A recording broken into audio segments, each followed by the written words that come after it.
"Don't anybody move. This is a hold-up." The words were clear despite the muffling effect of a woolen ski mask pulled down over the long, thin face of Vito Rizzuto, a 35-year-old Sicilian who called Canada's French-speaking city of Montreal his home.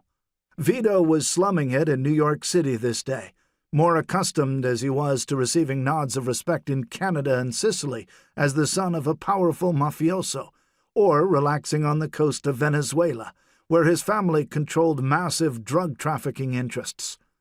On May 5, 1981, Vito found himself bursting from a closet in a rundown Brooklyn social club, waving a pistol and shouting out "stick 'em up" cliches. It was a casually dressed but powerful group of men who suddenly stopped their chatter and, startled by the sudden appearance of masked and armed men, looked up at Vito and three colleagues as they emerged from the narrow confines of the darkened closet. Gathered before them were the top men in the Bonanno Mafia family, perhaps the most deadly and storied of New York City's notorious 5 families, which between them control much of the continent's underworld. The Bonanno captains, each a leader of crooks operating under the family's banner, had been summoned to an administrative meeting by Joseph Massino, a senior Bonanno captain often called Big Joey by his mob colleagues, a nod at first to his substantial girth and later to his position of power.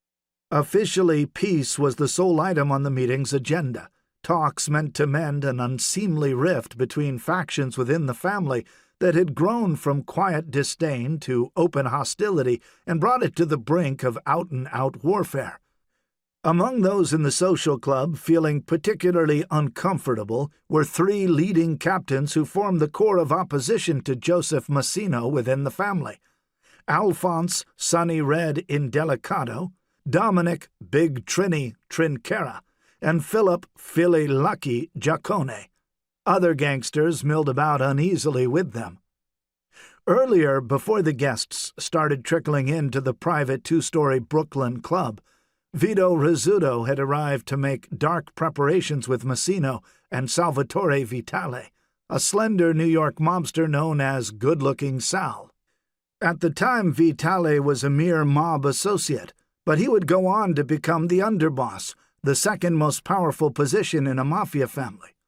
Vito allegedly brought with him from Montreal 2 close mob friends of his own, Emanuele Ragusa, whose daughter would later marry Vito's son, and a veteran gangster identified by informants only as the Old-Timer, who was likely a Rizzuto relative with ties to the New York underworld. The club was small and simply laid out. Utility was chosen over decor for such private mob moments. Visitors passed through a narrow foyer into an unadorned room with a cloakroom to one side and stairs leading up to an area that was equipped to handle catering, but in fact primarily used to host a modest gambling racket by the club's ownership group.